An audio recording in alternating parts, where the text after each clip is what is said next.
What's up guys, welcome back once again to Did Reviews. Today I'm going to be doing another sort of water cooling video, and basically what I'm going to be doing is adding my GPU into the water cooling loop. At the moment it's just cooling the CPU, so I've got a block for the GPU which is the 1080 Ti by Aorus gigabyte.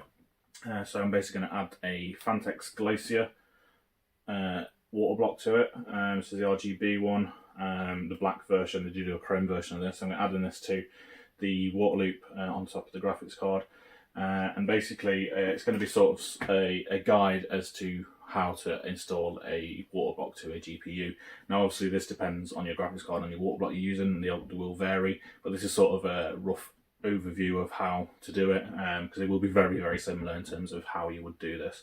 Now the good thing with this block is it allows you to use the same backplate that comes with the graphics card, so I don't need to have a separate backplate.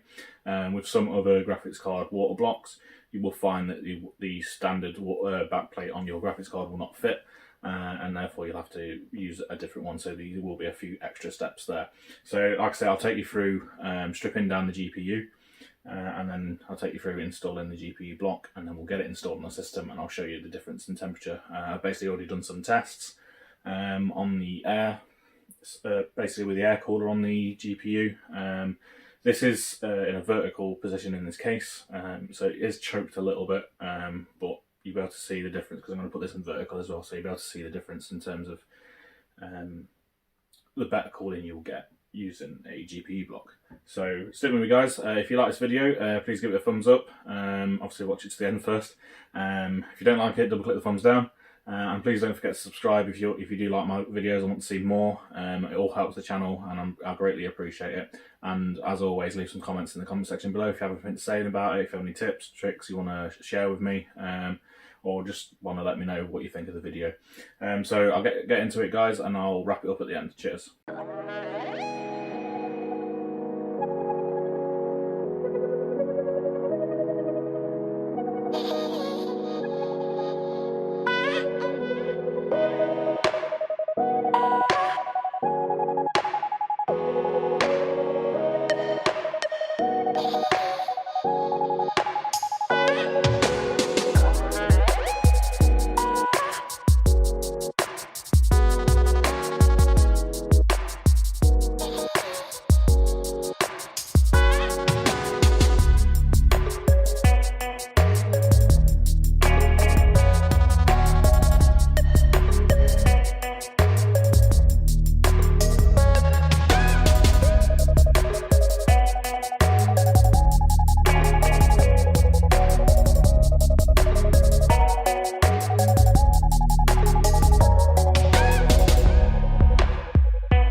Right, so that's a simple guide on how to water cool your GPU block.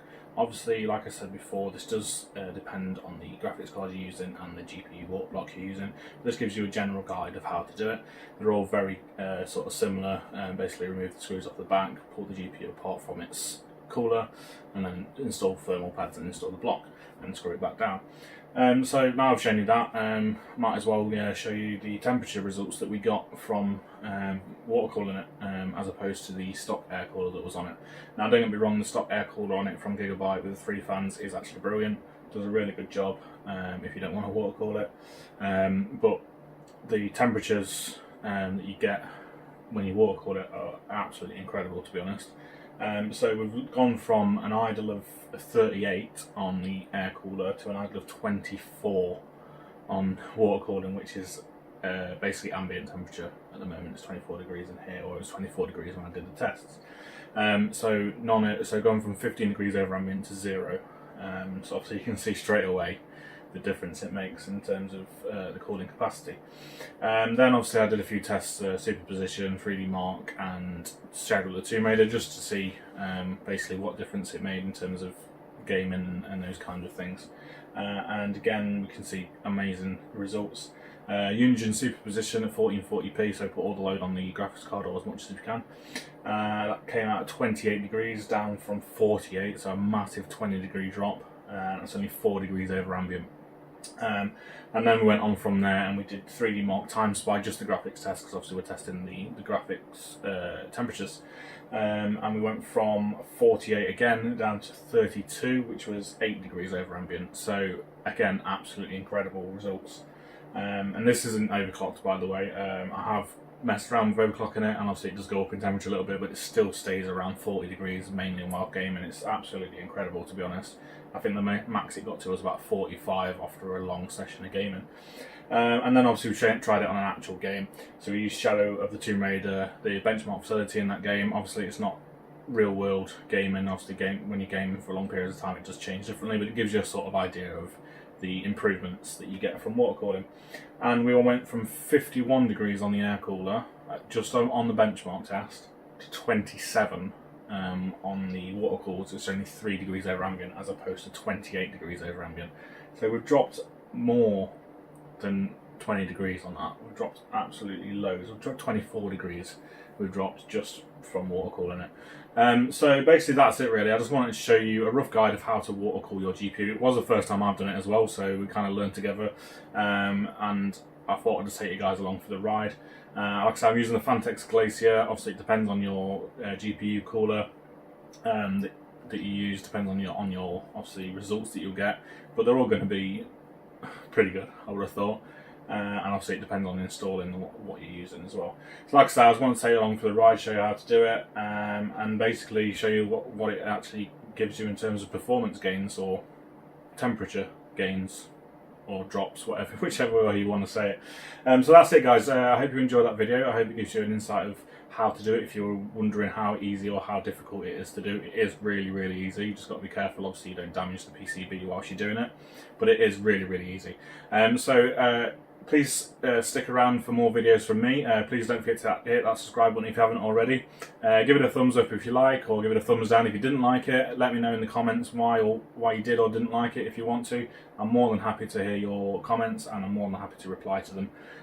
So please stick around guys, and I've got more videos coming, and I'll see you in the next one. Cheers guys, bye bye.